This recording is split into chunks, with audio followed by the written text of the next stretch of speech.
Would we want to invite Curtis to this? Has he shown any interest in doing this? I'll go ask. Here's my question. While you guys figure it out. Okay. Okay. Shall I break open the doorlies for a taste test? Or should I go straight to the special tool that I saved for special occasions?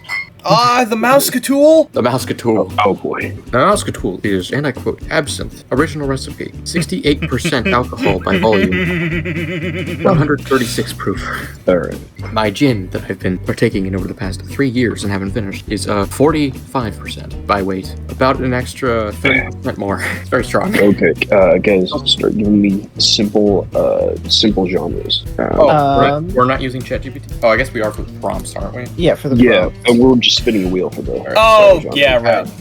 Let's see, genres. So you got like fantasy. I'm sure you've already put sci-fi. like fucking cosmic horror or something on there. I have horror, not cosmic Okay, horror. horror. Oh, okay. I guess We're going let's keep it broad so the second one can sort of narrow it down. Yeah. Western. Instead of being like a full pivot. I brought Curtis. Ooh. Oh, that's cool. Fantasy, romance, sci-fi, horror, mystery, action, and western. Are you sure I mean, that's romance would 1, have 2, happened at 3, one 4, time? 5, 6 total prompts. I think it's a bad idea, but That's why. it sounds like a fun bad idea. Curtis, I don't remember. Have you played this before? No. I got a brief telling from Fire about what it's about.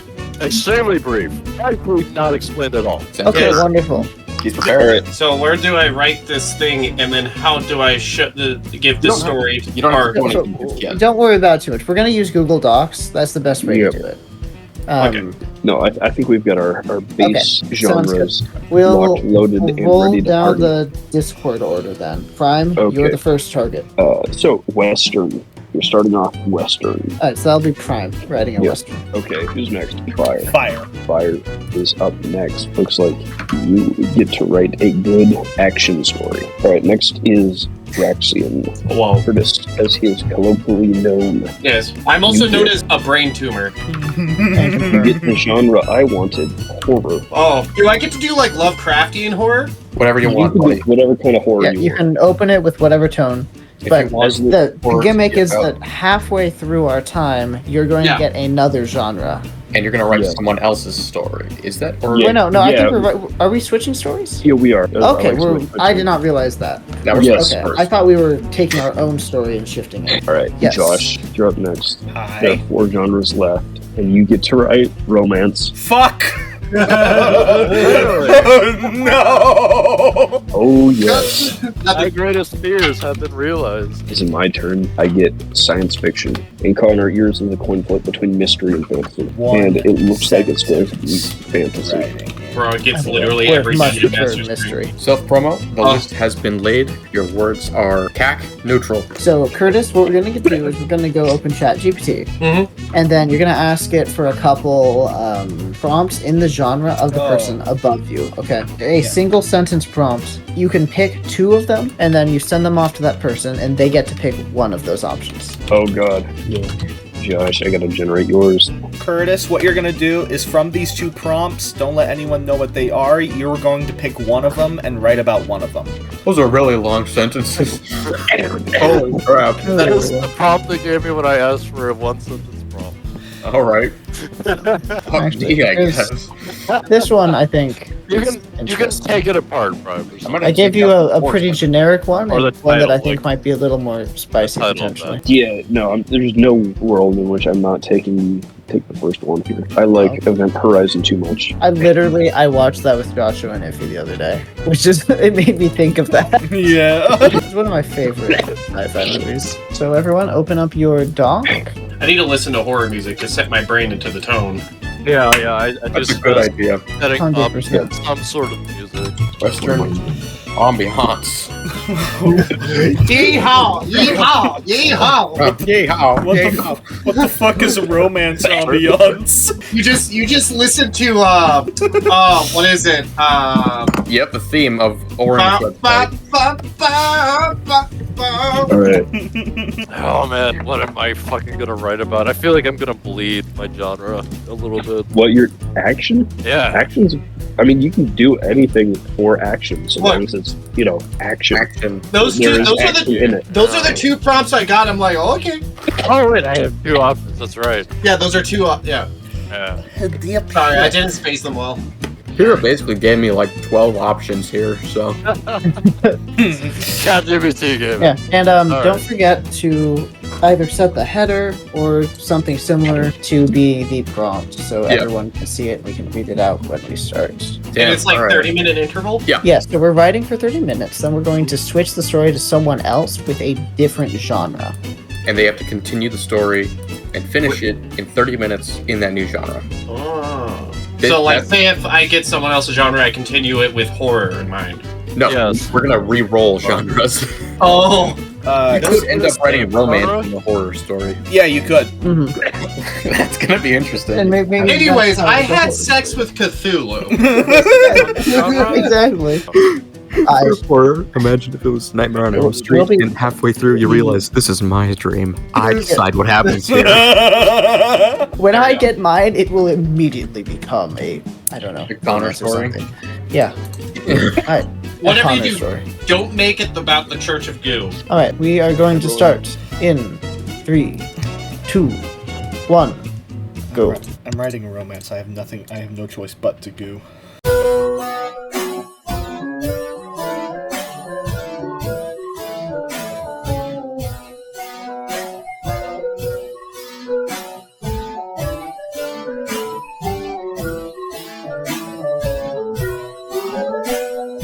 Finishing Josh's story. It's gonna be fire. You're gonna finish Josh's. Alrighty. Back at it again. My part 2 is being written by. It can either be It can either be you or Curtis, and it's gonna be you. And then Curtis is finishing Connor. Yep. Okay. Oh, Connor, so it seems like we're just shooting stories then. Yeah. We are now going to roll for new genres for each person's new genre, and that's the one they're going to have to try and morph the story into. Same prompt. Okay, we are re-rolling genres though. We're We're not. Yes, we are. re-rolling genres. We are re-rolling. Josh, you're not gonna like this. You have to finish the Western story as a horror. You're going to like the prompt I picked, Josh. I will be finishing the action story, and I have to finish it as a fantasy story. Oh, that's easy. Fantasy. Connor, you're going to have to finish Curtis's horror story as a Western. I feel like that one just doesn't work, but I'll do my damnedest. Fuck, Okay, Fire, you have to finish Josh's romance story fucking romance. as an No. action story.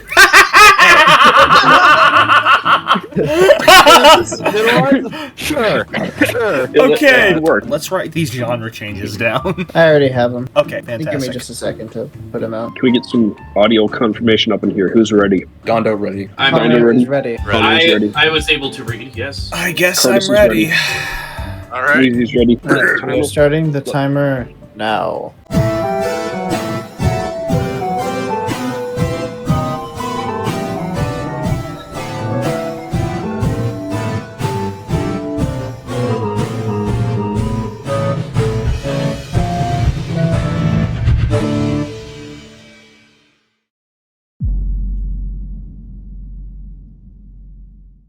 Alright, click Yeah. the link. That's something I should do. Yep. Yep. Yep. I'm waiting for it to load. Okay. I feel so ashamed that Connor wrote double what I did. Lamau. Welcome to the writing game. This happens a lot. Joshua, if you would. Yep. Every night, you hear your mother calling your name from the kitchen, but she's been dead for 5 years. Whispers of the Night. A Nightmare of Mother.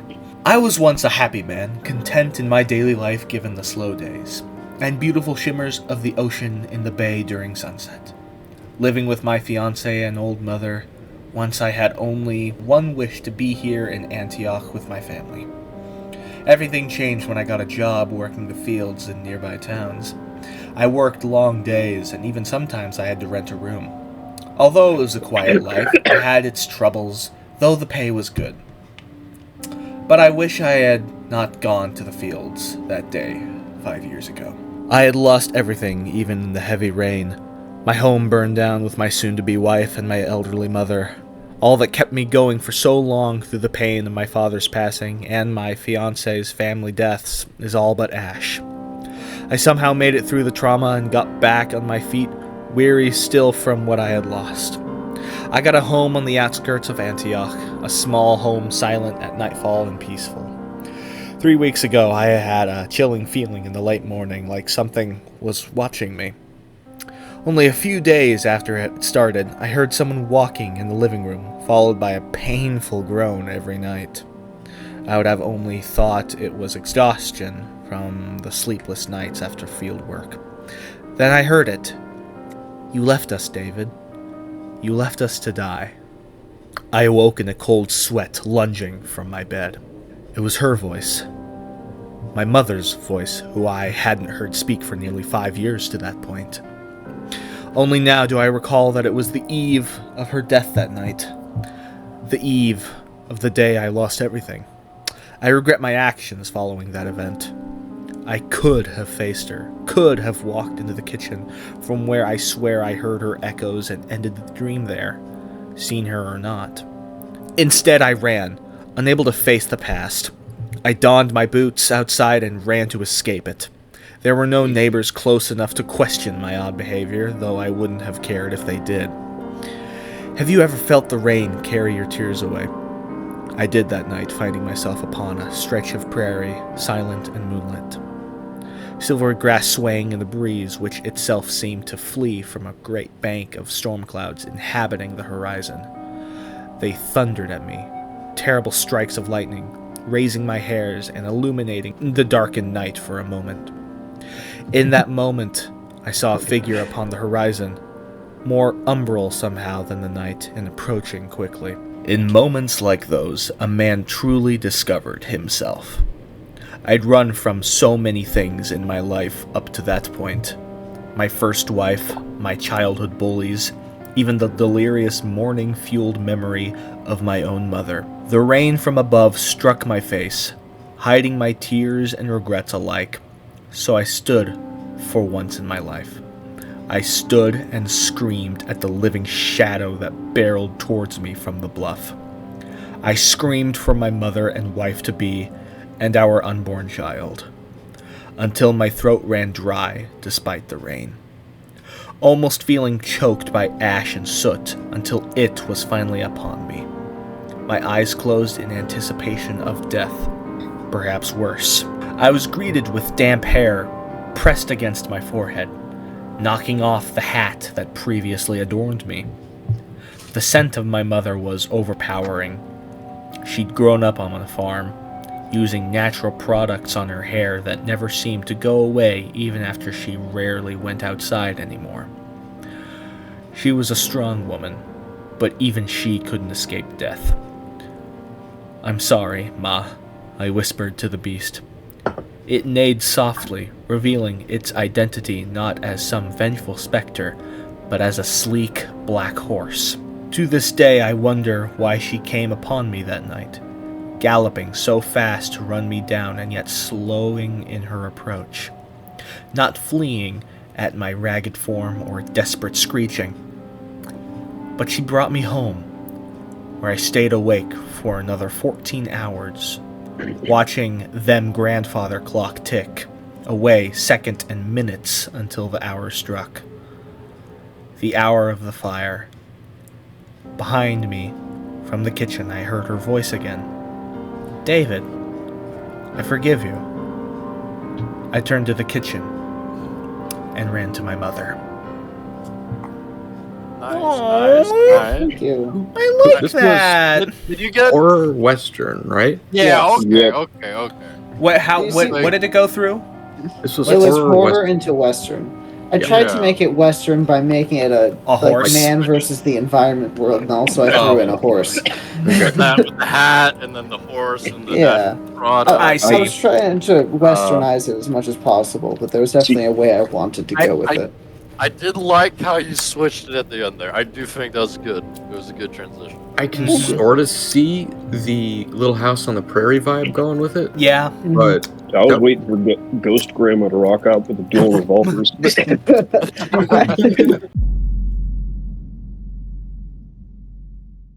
Gonna be real with the two of you. Alright, romance action, So the worst combo for me to be reading I at just 11 feel like o'clock action romance in my work. fucking dorm room. like, It's okay. is It's it, okay. is it some romance It's action okay. while they're like catapulting through the air? Are they just like kissing and hugging? Like, No. Just We'll find out. We'll find Link out. is Go ahead, zero. link it. We need to link it. I'm very sorry. I just want to say that up front. I'm very sorry. Did not choose the one I thought you would. Wait, Quiet is in the this, house, is this a multi-choice? No, don't tell me this is a multi-choice. Okay. Oh my gosh, I It's not fucking that love great this. though. A shy barista falls in love with a mysterious customer who leaves a handwritten letter with his order every day. But when she finally learns his secret, it turns her world upside down. This is like actually perfect for the combination you got. Alright. Yeah. Go on. Sure. The constant clamoring of people inside can be incessant, but most of the time people just order. I make their drink, they pay, I give it to them, and they go. That's generally how it goes. That's how my life had been for a good long while. Just a simple barista living in a small suburban town where not much of anything happens. And it stayed that way for several years. That is, of course, until the stranger comes into town, so I've tried not to crack up. It's gonna be great. One day I woke up and got ready to go to work. As normal. Nothing abnormal. Exactly. However, my first customer of the day he wasn't from around this area. Possibly even out of Spain. God damn it. John. Getting such Flashback. Shut up! Shut up! Very strong. No. You know the phrase love at first sight? Well, I really despise that phrase, but goodness did I feel it when he walked up to the counter. Wearing some tight fit jeans with a button-down plaid shirt and sporting a large cowboy hat. He had gorgeous brown locks with a sharp chiseled jawline. Wow. Everything you want and more. Never got to see his eyes, though. His hat was always in such a way that he had been covered at all times. Oh. However, the moment I saw him, something within me clicked, and I almost fell to my knees. Oh, like that? Alright. But I don't have the courage to say anything. What if I make a fool of myself? What if he doesn't see me the same way I see him? His muscles were so large. Oh my god. It looked like his shirt was about to explode off him. Or maybe that was just the night before. I didn't really know what to do. Okay, we all have to vote. This is super fucking cool, to be clear. Out your feeling immediately right there and then, or ask me what you'd like to drink. So there are 3 of us who are completely unaffiliated with that Yeah, story, sure. right? And we should vote. I'm going to vote that I'm gonna shout out my feelings immediately. Yeah, I'm gonna vote that too. Okay, yeah, that definitely was the option I was looking at. Oh my god, you're really fucking handsome. Holy shit, I'm gonna you want to go out sometime? Everyone in the building looked at me. The customers, my coworkers, my manager, even him. As soon as he did, he left. And then the whole town exploded. He planted a bomb. What? Wait, okay, I guess we're going back to asking what he'd like to drink. That was the bad end. Instead, instead of just shouting out your feelings immediately, I asked him what he'd like to drink, like a normal barista. What would you like to drink, sir? I asked him, containing myself. Coffee. Black, he said with a deep, soothing voice. As I make the drink, he begins writing on a sticky note. All right, here you go, sir. As I hand him the coffee, he hands me the sticky note in return. As I read it, I feel a bit confused as I read, a delicate rose will bloom. That's not a serial killer. Totally. Yeah, get a little bit of stalker vibes. I wanted to question him, not quite sure if the feeling of butterflies in my stomach were misleading me into thinking that there was more here than he had meant.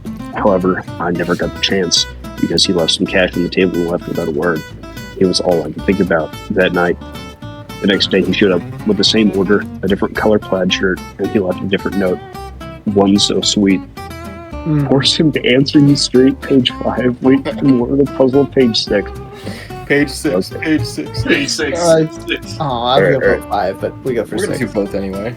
I was throwing knives at a target thinking of the man in the cafe. How can he be so mysterious? What? Where'd the knives come from? So quiet, so attractive. Eagerly, I waited for the next message. This time he was wearing a tight white shirt and his muscles were still so gorgeous. Fire. Josh, do you guys have something you want to tell us? Hey, I'm just going with what he wrote. Listen, I don't know what it is, but the power team seems to be me first, him second. Note read, a special kind of treat. Oh! Like with me, right? I need someone that attractive must be, unless I'm the lucky one in a million. The idea gave me so much glee, and the fear of rejection was tearing me apart. So what did any shy barista of my age would do? Bring weapons and prepare for the I just remembered this is supposed to be action. Yeah, it switched to action. Okay. worst. Today had to be the day that he finishes the poem and finally gives away the answers to his romantic lines. The wait was painful, but there he was, in his original look, and he had the biggest of smiles. When he was done with his drinks and handing me one line, he gave me them all at once. A delicate rose will bloom, one so sweet, a special kind of treat will meet her doom. Oh no, my heart dropped. I just kept reading that last line. A tear was going down my face. I looked up to see the man wielding a knife. Okay, always do it. He orders at me, and I sidestepped away, but not fast enough. His knife plunged into my arm as I shoved him away from me. The pain was almost as bad as the pain in my heart. Really? Really? I like that. I like it. Kept advancing, blood lust in his eyes. Good thing I came prepared. I pulled out my gloss and shot this motherfucker. Click, click, click. The magazine was empty. I dropped the gun on the man and left for home. Which is a stab. And it was fucking amazing. Wait. What was page 5? Yeah, what was page 5? Good forcing to Page answer 5, you page straight. 5. Brandishing my knife, I pulled it on him and threatened, "If you're playing with my heart, I'll make sure yours is mounted on the wall." God damn! And he smiled, left some money on the table, and pushed past my knife. That's the good ending. That was it. Yeah, no, I like. Yeah, that's the good ending. Yeah. Page 6, she just kills them. She dumps some mag 20 I rounds. especially like the fact that she keeps just trying to pull the fucking trigger afterwards. So, Already dead. I was inspired by the famous line, "Pull out gun, shoot her." Thank you. Oh. In a land where dragons are the rulers, a rebellious prince seeks an ancient spell that can turn the tide of power and restore his kingdom. Heavy is the head that wears the crown, and yet heavier is the brow laid thick with the blood of his brothers slain. Thick and sturdy fur shifted over the Prince Gadwick's formidable shoulders. If the road ahead were walked by one of his ilk, it meant that his aspiration, unlike any before seen, had sitten to the bones of men. For this path was one laden with danger and perils unbefitting that of royal blood. But the young prince chose to walk regardless. Every step the young man took across the gravel dirt path was weighted by the importance of his mission and the forfeitures he had made to take them at all. His wife, beautiful and fair, was left to guard the children and direct the castle guard in case of assault. His father, left dying and mutilated upon the wretched Pleneth fields, cut nearly in twain by the claw of a great lizard too terrible to name, and his own conscience, knowing that if he failed, it would spell the end of all men for all time. In the first age, men and beasts walked side by side, hand in claw even, and built kingdoms innumerable upon a fresh and beautiful world. But the conceit of the lizard men would not let another race dominate or even equal them. And so the mad wizard king, Slanek, built a device infernal and dark with sin. This device, once powered with sufficient ichor, a blend of the blood of many races diluted to exact specifications, would transform any lizard man into a beast formidable and gruesome, a dragon.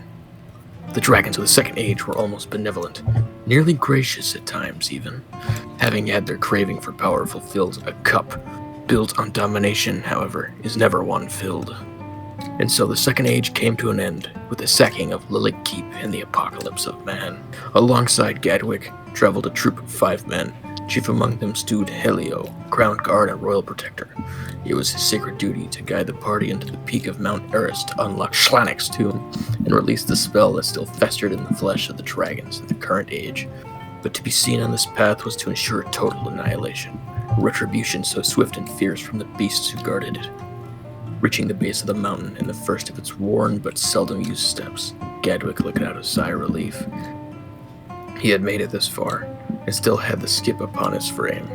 Helio was less pleased, mumbling under his breath that Gadwick had doomed us all, but taking them upon his holy ground. For this, the prince did not blame him. Perhaps the lizards would allow those most subservient to live, and the hearts of many valued a sliver of life over any chance of freedom. Ascending the mountain showed that it was itself a deadly assailant.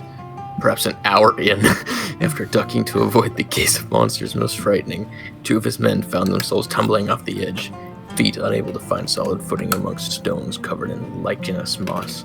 A third was snatched by a blue drake while scouting forwards around a stony bend, but Helio and Gadwick managed to survive the journey, the altar of Schlanek in front of them. But Helio's frame was not one filled with joy, nor resolution. Helio stood next to his ally, mulling over the altar. It laid only bare among the moss. The sanctuary is covered by a canopy of bone and branches fused by arcane waves. This place was a place where even small things do not skitter, and large beasts run. The statue covered in runes and old seals to either keep something pleased or caged. The stone figure looked almost demonic, and with a face that turned to one's stomach. What one would call eyes glowed, and a voice snickered and cackled. One shall give to be given my path, my closest of trembling songs to open the stone. Helio looked at Gadwick, with a dour look of knowing the price that the cursed altar asked for passage. With much sorrow at the loss of his brave retinue before he cut his friend down. At that moment, the monument to the blasted means laughed and yawed, a gate from stone, and a voice ushered him in. The space, as vast as the darkened mines that the beasts demanded, that man build for them, for their reliquaries to be filled. There was a mote of fire that flickered in the center, but as he walked closer, the mote grew and grew to a raging fire of blue sulfur. A creature, in the shape of a man, sat there bound in chains, with burning green eyes that could scream like the dragons if the anger could speak. He spoke with an ancient voice despite his young appearance. A new vessel, and a new sacrifice, given unto me. And with the smile of this man, the entrance closed and Gadwick was left in there. He that shall seek the throne shall be the vessel of that which made thee into man. And given that beast is no greater, and shall be servant to one's soul laid bare. God damn. Well, I appreciate you ending it with another little excerpt quote, Curtis. Yes, yeah. Good stylistic choice. Oh, anyway, so who's reading Western? Who gave me the prompt for Western? I gave you a prompt. Pyrrha, would you like to listen to some music? No, I Well, told you. No, that's bias. it's like so much better though. No, that's why. Why? That's cheating. This is Western horror written primarily by me, secondarily by Josh, read by Pyrrha. Music by Dark Western, Wild West, Mystic, and Relaxing Headlines. No. The prompt. A small isolated town on the edge of the desert is plagued by strange happenings. Cattle mysteriously disappearing, eerie noises at night, and sightings of a lone rider who disappears as quickly as he appears. Small, quiet frontier towns are a dime a dozen. This one here was built at the foot of the superstitions as a mining town. Quiet as any other place as far west in civilization. We got outlaws and Indians aplenty that have kept the rivers running red for as long as the winds dust. Out here, the only folk that can stick around anymore are the poor fools who can make a name for themselves. They think that getting their names scratched into a history book will put them in good graces with that whatever god they pray to. The truth of it is this: the only ones unlucky enough to turn into legends stay here forever. If anyone knows this to be true, it'd be someone like me, a fool that had gone and done it himself. My name is Silas Spoon. Most people know me as the ghost of Blackwater. Sorry. Strange things have been happening in this desert for as long as I can remember. Every summer for decades, ranchers lose more heads of cattle to the lights in the night sky than any rustlers could ever dream to match. The wailing of inhuman monsters, whose names are known only to the local tribes, can be heard as they hunt for any poor souls that got trapped in those sands by the darkness. The ghostly figures that roam the mountains are known to be helpful when the moon shines just right. Those rangers of the desert night keep watching long after they hung up their hats and coat. Then, of course, the town itself is cursed. Everyone knows it. After a gang of bank robbers from back east thought to make a quick score of Blackwater Ridge some dozen years back, things have only gotten worse. As if there weren't enough monsters to deal with out here, they brought up the devil himself, burning red hot in the fires of hell. Since then, no one else has been free from damnation. No wonder they call it the devil's own luck. Everything that can go wrong here will go wrong here. I'm trapped here forever now. Might as well make the best of it. I'll claim this desert of mine. After all, I was one of those fools that came here looking to become religious. I couldn't do it my first life, so I'll do it now. I'll break that curse and be damn sure that my name lasts forever. Silas Boone, Ghost of Blackwater Ridge. That being said, it ain't just me that all the townsfolk gotta be scared about here. As I done said, they'll be screeching like some form of banshees, the flaming pit of hell that may have opened up, and the figures that roam during the darkness of the night. If I want to claim this desert, I gotta get rid of the competition, and they all seem to stem from one place.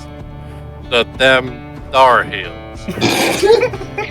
Rudius Dar was a previous mayor of town of Blackwater Ridge before he made in some form of a deal with what I believe to be the devil himself, making this place his own, retreating to the hills and leaving the townsfolk to fend for themselves. Of course, every rough and tougher who rolled in was offered a deal to help them die search for what he believed to be gold in the hills, only to be killed in the cave. Of course, those who made such a deal were bound to work for it, even in death, because that damn curse. Screeching be them, yarding in the hills, till it's ghosts or skeletons, whichever, finds the gold. So if I want to somehow take this desert for myself, I'ma have to kill them there, I guess. As I heed my way to the heels of my steed, Julie, I realize that these old jiggers ain't what they seem. Sure, they scream, but I didn't realize how they did, on hinging their jaws like fireballs. Leaning backward, breathing, then jitting forward out of the street. So loud you were standing still, petrified like a plank of wood, and wetting yourself, asking for your mama, sucking your thumb. I don't think I ever heard or even seen one so up close before. Their eyes either sunken or swinging from side to side, clinging on by just nerves. They be scratching and itching themselves, specifically where it looks like they got shot. They die by them Dar's hand. Clueless ghosts working mindlessly for another undead. They can't even use the gold anymore. But they don't know that anymore. As I sneak past, one almost sees me. I can hear it walk toward me as I hide behind a rock. It's labored, half breathing, almost as if it's cried, just wanting to move on from this mindless patrol. I may be freeing it by going after them Dar. As I make my way around the bend, I see him, them Dar, staring at me, his eyes peering into my soul as I slowly wither away. I try to move, but he just is slowly walking toward. I see his eyes. I see his eyes. I see. That definitely was Great! horrifying. You did the same thing last time. It's definitely horrifying to read. I just I know like the you- implication that his ghost and his skeleton are competing for the gold. That's a good point.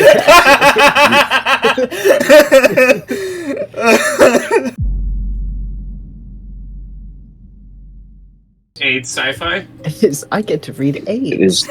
Yes, Cool. enjoy AIDS. Thank you. I will. I'll have you know. I can't wait to hear Connor and read Alright. AIDS. Yes. Is sci-fi transformed into romance? All right. Sci-fi by heck, romance by me.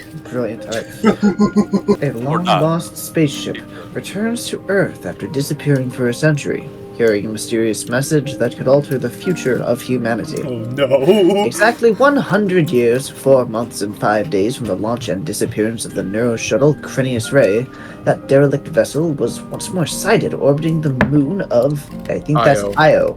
Apparently abandoned for the duration of its absence, there was no sign of where it had been, what it had seen, or any hint that could trace back to the whereabouts of its crew.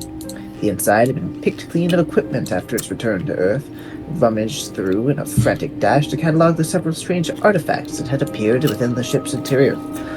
Most of said artifacts were stones of some undefinable hue collected at an unknown juncture by the hands of the crew. As the careful cataloging and storage of the artifacts indicated, there were a few, however, that struck the search team as uniquely and unmistakably artificial in nature, among which were a strange trinity of ovular metal blocks made from a complex compound of manganese and platinum, its surface bearing faint traces of oxides and sulfates. Most peculiar, however, were the recovered memory banks of the ship's computer systems. All systems appeared to have been wiped at an unspecified date, though that date was certain to be consistent across all devices. Once power was restored, each and every system had an operational runtime of 2 hours and 46 minutes, presumably the length of time from the system's wipe to total power loss for the entire craft. The memories of all systems were not bereft of data, for they shared in a common single strand of binary, a single strand that lingered at the forefront of the memory banks and appeared as plain text on each and every display when connected to one of the ship's recovered computers. I am the witness.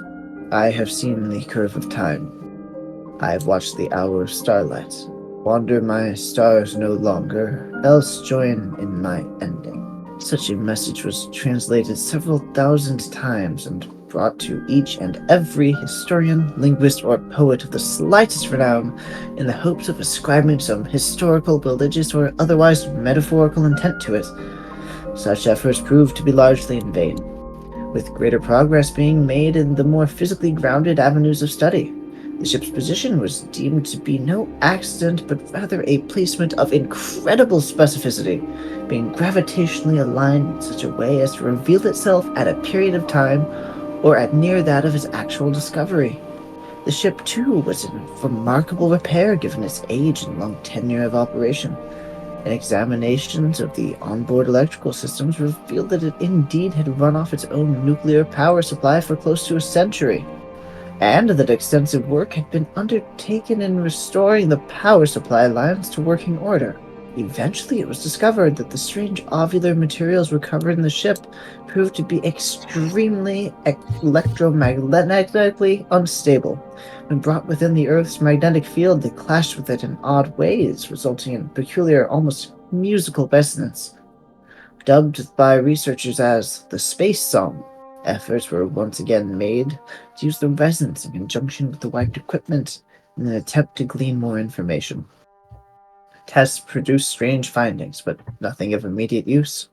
The most important revelation being that the metallic objects could be used to perfectly wipe the memory of digital electronic devices by sheer proximity. How then could the messages have been written? Scientists wondered, and thus began to explore the possibility that such messages were already embedded in the ship's systems, and that somehow the metallic artifacts had no effect on the structure of the code itself. This, somewhat miraculously, turned out to be true, and the chief researchers on the case were able to replicate the end results in the computers of the Crinius Ray, albeit with no idea why or how such an occurrence transpired. And now we switch. At least at first. God. All they needed was the right ears to hear that so-called space song, and the right eyes to see the meaning hidden in those words. The answers, everyone knew, were with the crew of the Crinius Ray. More specifically with the young pilot who had been thought so lucky to be chosen. He would have been one of the first few to leave our solar system and explore that mysterious blackness that stretched as far as could be imagined. Eventually, after the scientists and intellectuals of the world had sifted through the remains of the lost ship, as with a fine-tuned comb as ever was, the families of the crew members were allowed to come and gather what little there was of their loved ones. 100 years is a long time. But medical science had progressed far enough for those who had said goodbye all those decades ago to await the return of the Crenius Ray. They came from all over the system to bid welcome to the memories of the crew. One woman in particular arrived in her youth. She had been the proud bride of the young pilot, now his solemn widow. She had come hoping to finally put her love to rest.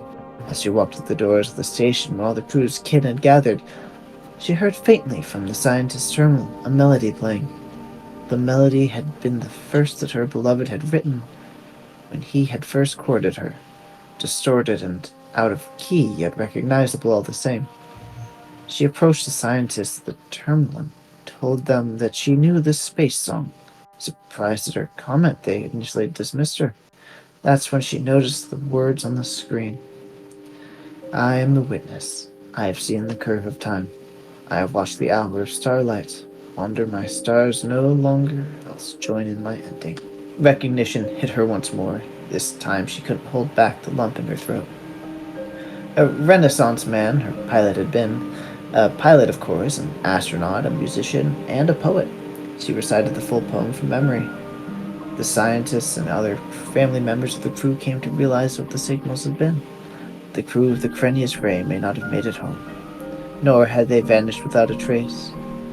Messages to home, memories they had logged and buried deep within the signal, was the fulfillment of the reason the ship had been sent out in the first place. Hope for humanity was out there in the blackness among alien stars. Everything they needed to know was there in the signal. The mission had been a success. The key to understanding it was all in the connections the crew had shared with their loved ones. It would take time to decipher the signal, but at least now they knew what the key was, thanks to a young pilot and his faithful bride, whose connections managed to stand the test of time. God damn. Holy God shit. damn, I gotta applaud to you. I you. That was appreciate the twist there. damn. For twisting that into...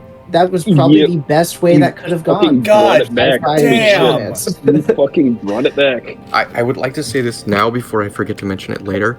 This was my second idea because about 3 paragraphs into my first idea, I remembered I had watched a movie, you might have heard of it, called Interstellar. Yeah. Oh, yeah. Yes. And I decided to delete every single word I'd written up to that point. Just write down. Yes. And just rip off Interstellar. So, Fair enough. Damn. my initial I haven't- idea, which I'm glad I didn't go with because it was going nowhere good very fast, was let's see if I can find the exact line that gave me the idea. Someone was gonna fuck the Rock, wasn't he? The spaceship was in love with Io. I mean, that would have been interesting too. Not the way I was going. Let's just say. like this ending more. Let's just That say, was really if this good. was a ripoff of Interstellar, the spaceship and Io love story was a ripoff of Joshua's original bizarre fantasy story. It's better this way. It's better this way. I know what I do. Curtis. A little I know. bit, yeah. Oh. Curtis. Read The Crumbling Bride. Holy shit. Okay. Crumbling bridge. 1,000. Oh, The Crumbling Bride. No, I met her at a fudge fondue and she's dying. So Curtis is reading this, or Yes, we are presented the Crumbling Bride. canon. As the rain poured down, she sprinted towards the crumbling bridge, knowing the explosion was seconds away. God damn. Details of how I made it to your current location are not vital to your survival. What is vital is the fact that there is a missile bound to your location.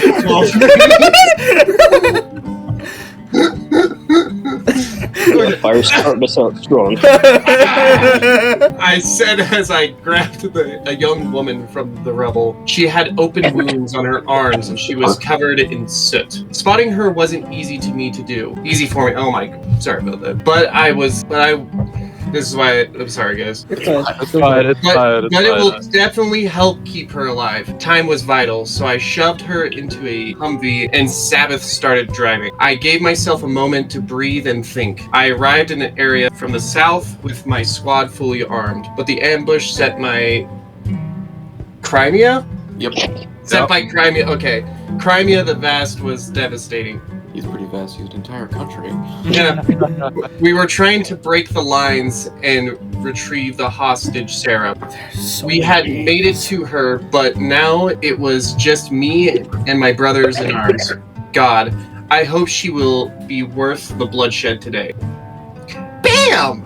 All of a sudden, Oh my god. This is not at all what I imagined.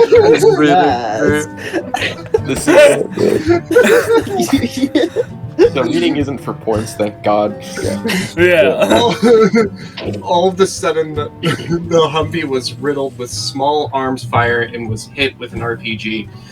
The Humvee jolted to one side and we crushed into a pole. Damned poles are almost always as bad as the poles. Are you saying that like poles? What? What? Like I said, there's random Polish racists. Yeah. Is it because I'm Polish you knew I was going to read this? How would I have known that? I didn't even know who's gonna. He says it all the time. Thinking of which, I pulled out my assault rifle, secured Sarah, and pushed open the door. What the fuck? I took a couple of shots at the Polish silhouette on the rooftops as I called for Sabbath. Like Sabbath, like the Sabbath day, right? Yes, but it's okay. I think both Crimea, the country, and Sabbath, the event, are named here. Yes, they are. I didn't want to, but I risked looking at the front seat. Blood soaked his head and chest. I called for him again to wake, to stir, but there was no movement, and my efforts were of no use. He was a dead man, and so will we if we don't make it across the river. We made it to a nearby alley, and I spoke to Sarah. All right, Sarah, we were wanting to head back to base, but the plans changed instead. We're going to have to go across the bridge. She was terrified, but with a nudge and a shove, she started sprinting ahead. Rain began to drench us, making the streets slippery and harder to secure. I heard small arms fire a couple streets away. There's no chance that no one will be watching that bridge, so I gave Sarah a bulletproof vest and made a desperate plan to get her across safely. This is now fantasy. Fantasy. Yep. God damn. Military action, now it's fantasy. I grabbed her upper arm, ignoring as she shouted in pain and dragged her ass across the open street. With 2 blocks left until the bridge, I hastily relayed my plan. You have 3 minutes before the missiles strike the town. The bridge is your only hope for getting across in time. When you see it run, don't worry about me.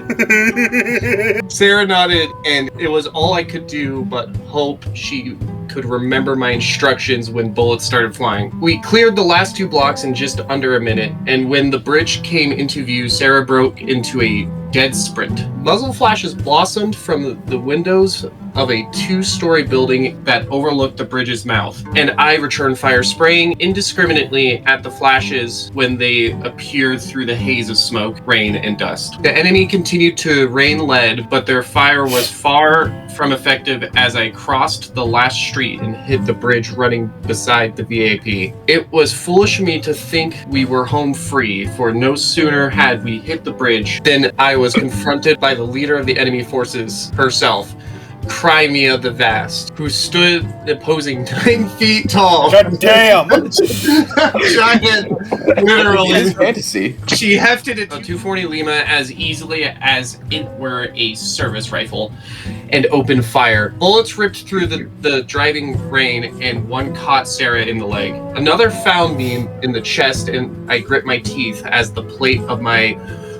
Bruh, I am... IOTV. Okay, IOTV. I thought there was a specific pronunciation I pulled. No. IOTV, correct. I dove to the side behind the cover of an abandoned car and watched in horror as the giantess advanced on our now injured payload. I became painfully aware of the helicopter's rotor closing in, signaling the twin hinds I had spotted on aerial reconnaissance before the extraction attempt was made. They were closing fast, and from their current bearing, my current cover wouldn't provide provide jack shit. I was running out of options. The shortwave transmitter was back in the ruined Humvee, my smoke grenades all spent, and my patience running thin. So my last bit of resolve I could muster, I broke the chain of the pendant around my neck, the one in the shape of a 9-pointed star, fully aware of my fate I was accepting. The pendant skidded across the pavement and onto...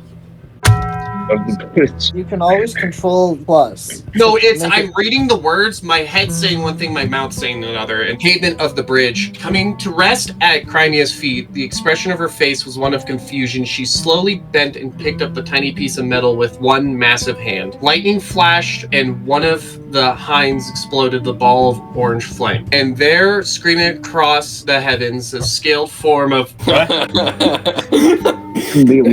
Oh god, how do we say that? Runalian broke the sound barrier, shattering my eardrums as his black wings unfurled and he released a scream of bloodlust and malice. The scream was joined by another noise, the deep battle call of the Green Death's rider. That hideous and imposing dread knight, whose name the priests of Nine fear to speak, but whose title lit my tongue with an electric excitement. Look upon your ruin, I shouted, emerging emerging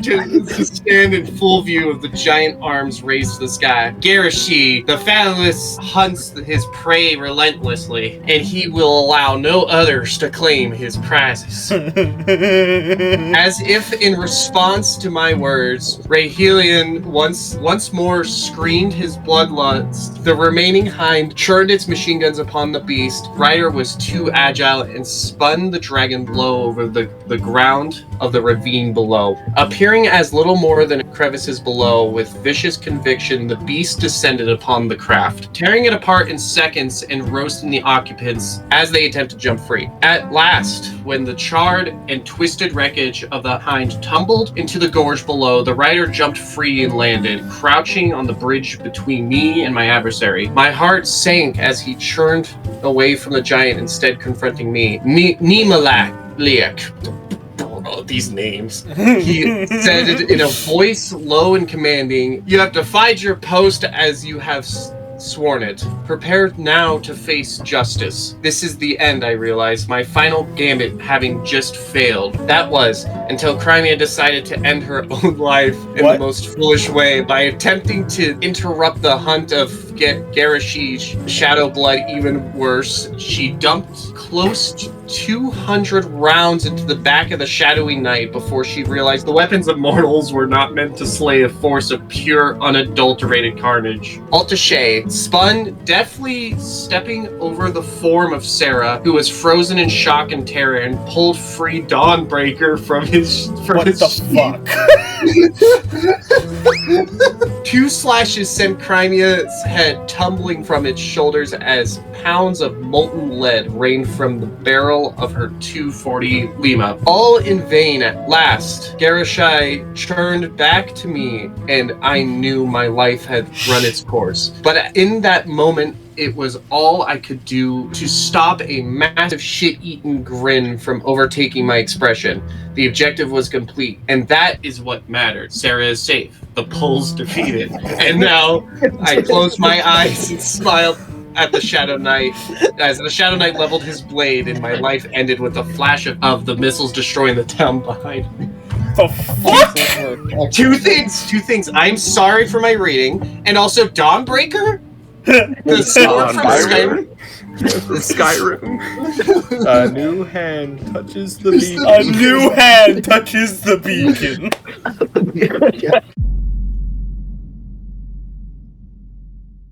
We're just going to put in the self-promo chat our individual rankings for each story. 1 being your least favorite story, and 5 being your favorite story. We are not rating the one...